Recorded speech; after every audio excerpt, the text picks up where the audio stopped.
పరిశుద్ధ నామానికి స్తోత్రం కలుగునుగాక.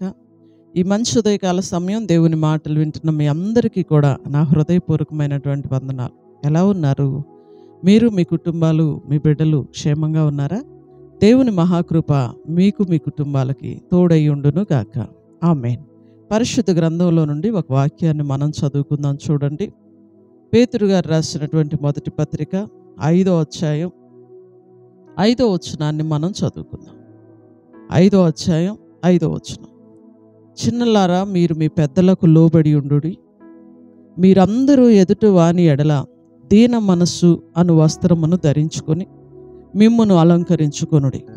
దేవుడు అహంకారులను ఎదిరించి దీనులకు కృప అనుగ్రహించును. హల్లెలూయా. పరిశుద్ధ గ్రంథాన్ని మనం చూస్తే పేతురు గారు తన పత్రికలో అమూల్యమైనటువంటి మాటని తెలియచేస్తూ ఉన్నారు. ఏంటయ్యదంటే, చిన్నలారా, మీరు పెద్దలకు లోబడి ఉండుడి. మీరందరూ ఎదుటి వాని ఎడల దీన మనస్సు అను వస్త్రమును ధరించుకొని మిమ్మును అలంకరించుకొనుడి. హల్లెలూయా. ఎదుటి వాని ఎడల దీన మనస్సు అనే వస్త్రాన్ని ధరించుకోవాలి. బైబిల్ గ్రంథంలో చాలా చాలా ప్రాముఖ్యమైనటువంటి విషయం ఏంటంటే దీన మనస్సు. బైబిల్ గ్రంథంలో చాలా అమూల్యమైన మాటలు వ్రాయబడి ఉన్నాయి. దేవుడు అహంకారులను ఎదిరిస్తాడు, దీనులకు కృప అనుగ్రహిస్తాడు. అహంకారం అన్నా, గర్వం అన్నా, హెచ్చింపన్నా దేవునికి అస్సలు ఇష్టం లేనటువంటి మాట అండి. చాలామంది అహంకారులను దేవుడు కొట్టివేశాడు. చాలామంది గర్విష్ఠులను దేవుడు కొట్టివేశాడు. చాలామంది హెచ్చించుకున్న వాళ్ళని దేవుడు నేల తొక్కేశాడండి. గర్వం అన్నా, హెచ్చింపన్నా దేవునికి అస్సలు ఇష్టం ఉండదు. అహంకారం అంటే అస్సలకి ఇష్టం ఉండదు. చూడండి, మనం కూడా చాలామందితో మాట్లాడుతూ అంటాం, ఒకప్పుడు లేదు కానీ ఈయన కళ్ళు నెత్తికొచ్చేసాయి అంటాం. చూడండి, అదే గర్వం అన్నా, అదే అహంకారం. అంటే చిన్న పెద్ద లేకుండా మాట్లాడటం, లోబడకుండా ఉండటం, నా మాటే నెగ్గాలి అనుకోవటం, నేను చెప్పిందే జరగాలి అనుకోవటం గర్వం అండి. తెలియకుండానే మన పద్ధతుల్లో, మన పనుల్లో గర్వం అనేది చోటు చేసుకొని మనుషులను పాడు చేస్తుంది. జ్ఞాని అయినటువంటి సొలొమోను గారు సామెతల గ్రంథంలో అమూల్యమైన మాటను తెలియజేస్తూ ఉన్నారు. నాశనానికి ముందు గర్వము నడుచును, పడిపోవటానికి ముందు అహంకారమైన మనసు ఉంటుంది అని. ఒక వ్యక్తి నాశనం అయిపోతున్నాడు, పతనం అయిపోతున్నాడు అంటానికి గుర్తు ఏంటంటే గర్వం అండి. నాకేంటి, నాకేమైనా పర్వాలేదు, నా జీవితకాలం నేను కూర్చొని తిన్నా తరగని ఆస్తులు నాకున్నాయి, నాకు కోట్లు ఉన్నాయి. గర్వం అండి. ఆ గర్వం అనేది, ఆ హెచ్చింపు అనేది, నేనే అనే స్వభావం అనేది ఏ వ్యక్తిలోకైతే వస్తుందో ఆ వ్యక్తి పతనం అయిపోతున్నాడు అని మనకు ఈజీగా అర్థమైపోతుందండి. బైబిల్ గ్రంథంలో నెబుకద్నెజర్ అని ఒక రాజు ఉన్నాడు.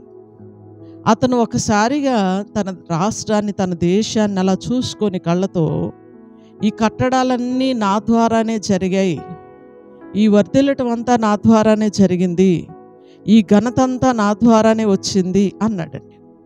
వెంటనే ప్రభు అన్నాడు, నీవు మనుషుల చేత తోసివేయబడతావు, నీ సింహాసనం కూలగొట్టబడిద్ది, నీవు అడవిలో పశువుల వల్లే గడ్డి మేస్తావు అన్నాడు దేవుడు. ఎందుకంటే గర్వం అండి. ఆ గర్వం దిగేదాకా నెబుకద్నెజరు అడవిలోకి వెళ్ళాల్సిన పరిస్థితి కలిగింది. పశువులాగా గడ్డి మేయాల్సిన పరిస్థితి కలిగింది. ఆయన రాస్తూ అంటాడు, నా బుద్ధి నాకు మరలా వచ్చింది, ఇదంతా నా ద్వారా కాదు, దేవుని ద్వారానే జరిగింది, అది నేను గ్రహించలేకపోయాను అంటాడు. దేవుని స్తోత్రం చెల్లిద్దామండి. హల్లెలూయా. చూడండి, రాజుగా సింహాసనం మీద కూర్చొని రాజ్యం ఏలాల్సినటువంటి వ్యక్తి పశువులతో కలిసి గడ్డి మేయాల్సిన పరిస్థితి అతనికి కలిగింది. దానికి కారణం ఏంటంటే కేవలం గర్వమేనండి. గర్వం అనేది మనిషి ఎప్పుడైనా నాశనం అయిపోవటానికి కారణం అని. అందుకనే ప్రభు చెప్తూ ఉన్నారు, గర్వం అనేది మంచిది కాదు, మీరందరూ ఎదుటి వాని ఎడల దీన మనస్సు అనే వస్త్రాన్ని ధరించుకోండి. ఎందుకో ఒక మాట అడుగుతానండి, మనిషికి గర్వం ఎందుకు? మనం ఏది కలిగి ఉన్నా దేవుని ద్వారానే కదా మనం కలిగి ఉన్నాం. ఇంకెందుకు గర్వం? తల్లి గర్భంలో నుండి మనం దిగంబరులుగా వచ్చాం కదా, తిరిగి దిగంబరులుగానే మనం తిరిగి వెళ్ళిపోతాం కదా. ఈ కలిగి ఉన్నది ఏదైనా ఉంది అంటే అది కేవలం దేవుని కృప ద్వారానే మనకు కలిగి ఉంది అని మనిషి అనుకున్నప్పుడు ఇంకా గర్వం ఎందుకు వస్తుంది? చూడండి, ప్రభు అంటున్నాడు, మీరందరూ ఎదుట వాని ఎడల దీన మనస్సు అనే వస్త్రాన్ని ధరించుకొని మిమ్మల్ని అలంకరించుకొనుడి. దేవుడు తగిన సమయమందు మిమ్మల్ని హెచ్చించున్నట్లు ఆయన బలిష్టమైన రెక్కల క్రింద దీన మనస్కులై ఉండుడి. హల్లెలూయా. తగిన సమయం ఒకటి ఉంటుంది. దేవుడే మనల్ని హెచ్చిస్తాడు, దేవుడే మనల్ని గొప్ప చేస్తాడు, దేవుడే మనల్ని ఆశీర్వదిస్తాడు. ఆ సమయం వరకు కూడా మనం ఏం చేయాలంటే ఆయన బలిష్టమైన రెక్కల క్రింద దీన మనస్కులమై ఉండాలండి. దేవుడు చాలా మంచి దేవుడు అండి.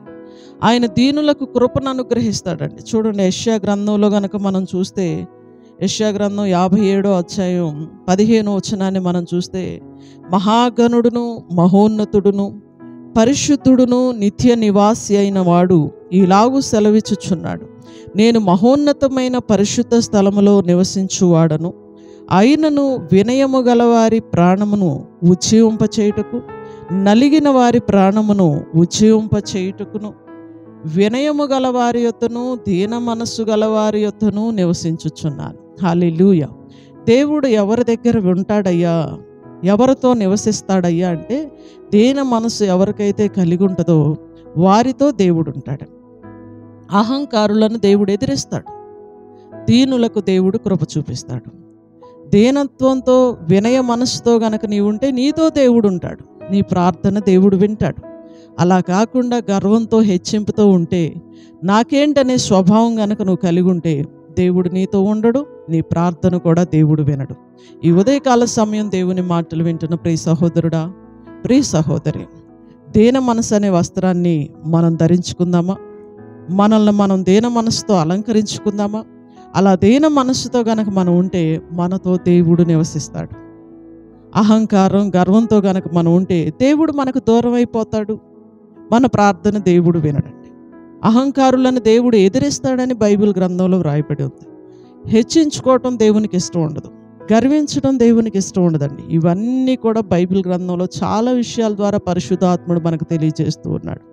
మన ప్రార్థన దేవుడు వినాలి అన్నా, మనతో ఆయన కలిసి నివసించాలి అన్నా మనం దీన మనసు కలిగి ఉండాలి. తగ్గించుకుందాం, దీన మనసు కలిగి ఉందాం, దైవ దీవెన మనం పొందుదాం. గాడ్ బ్లెస్ యూ అండి. ప్రార్థన చేసుకుందాం. పరిశుద్ధుడు అయిన తండ్రి, ప్రేమ కలిగిన మా ప్రభువా, దయగలిగిన యేసయ్య, కృపా సత్య సంపూర్ణుడా, ఈ మంచి ఉదయకాల సమయం అమూల్యమైన నీ మాటల ద్వారా మాతో మీరు మాట్లాడినటువంటి విధానాన్ని బట్టి మీకు స్తుతులు స్తోత్రాలయ్యా. మీరందరూ ఎదుట వాని ఎడల దీన మనసు అనే వస్త్రము ధరించుకొనుడి అని బైబిల్ మాకు తెలియచేస్తూ ఉందయ్యా. మాలో ఉన్న అహంకారాన్ని తీసివేయండి, గర్వాన్ని తీసివేయండి, హెచ్చింపు స్వభావాలను తీసివేయండి.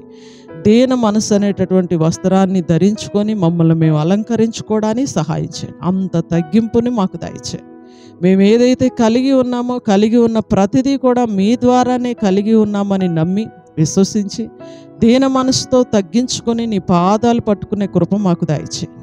దీనులకు నువ్వు కృప చూపే దేవుడు అయ్యా, నీ కృపను మా మీద చూపండి. ఉదయకాల సమయం ఎంతమంది బిడ్డలైతే నీ వాక్యాన్ని అంగీకరిస్తున్నారు వారిని, వారి కుటుంబాలని యేసుక్రీస్తు వారి శ్రేష్టమైన నామంలో ఆశీర్వదిస్తున్నామయ్యా. ఉదయకాలపు దీవెనలతో అందరినీ నింపండి. ఈ రోజంతా పిల్లల ప్రయాణాల్లో తోడుగా ఉండండి, రాకపోకల్లో మీరు కాపాడండి. స్కూళ్ళకి కాలేజీలకు వెళ్తున్న బిడ్డలందరినీ మీరు కాపాడండి. ఉద్యోగాలకి డ్యూటీలకు వెళ్తున్న బిడ్డలను మీరు కాపాడండి. కూలి పనులు చేస్తున్న బిడ్డలను మీరు కాపాడండి. పొలం పనులు చేసుకుంటున్న బిడ్డలను మీరు కాపాడండి. మంచి వ్యాపారస్తులందరినీ కూడా మీరు దీవించండి, ఆశీర్వదించండి. ప్రతి బిడ్డ కూడా ఈ రక్షణ భాగ్యాన్ని దయచేయండి. దీన మనసును మీరు అనుగ్రహించండి. ఉదయకాలపు ఆశీర్వాదాలు, దీవెనలు నీ మాటలు వింటున్న ప్రతి బిడ్డకి, వారి కుటుంబాలకి మీరు దయచేయమని నజరేయుడును శక్తి కలిగిన యేసుక్రీస్తు వారి అతి శ్రేష్టమైన నామములో ఈ ప్రార్థన మనవులు అడిగి వేడుకొంచున్నాము తండ్రి. ఆమేన్. హల్లెలూయా. గాడ్ బ్లెస్ యూ అండి. దేవుడు మిమ్మల్ని దీవించునుగాక. అందరికీ వందనాలు. తిరిగి రేపు ఉదయకాల సమయం ఇదే సమయానికి మరలా మనం కలుసుకుందాం. దేవుని మహాకృప మీకు తోడై ఉండును గాక. ఆమేన్. Praise lord.